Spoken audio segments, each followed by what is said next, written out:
Isa na namang pampasaherong bus ang naaksidente. Bumangga ito sa isang nakaparadang truck sa Libmanan, Camarines Sur. 5 ang patay, habang 15 ang sugatan. Makibalita tayo live kay Kay Butastas ng GMA Bicol. Kay? Maki, isang malagim na aksidente ang nangyari dito sa Camarines Sur kaninang madaling araw. 5 ang nasawi ng salpukin ng pampaserong bus ang isang nakaparadang truck.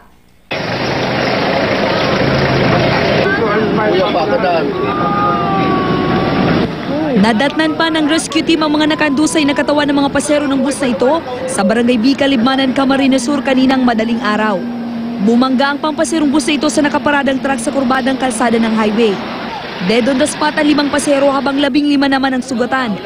Bahagyang nahirapan ang rescue team sa pagkuha sa isang babae dahil naputulan siya ng kanang binti. Isang bahay din sa tabi ng highway ang nadamay matapos makaladkad ng bus ang truck. Biyaheng Maynila papuntang Albay ang bus at papuntang Milaor, Camarines Sur naman ang truck na kargado ng mga bakal. Nasira umano ang kompresor ng truck kung kaya napatigil ito sa highway. Ayon sa driver ng bus, hindi niya nakita ang nakaparadang truck. Walang early warning device, tsaka walang harang malang yung truck nila. Inabot ng halos 1 oras bago na ilabas ang lahat ng biktima sa bus. Agad namang dinala sa Bicol Medical Center sa Naga City ang mga sugatan.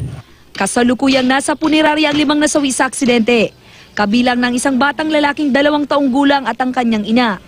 Ayon sa kapatid ng isa sa mga biktima, pauwi sana silang Albay para doon magbakasyon ngayong Holy Week.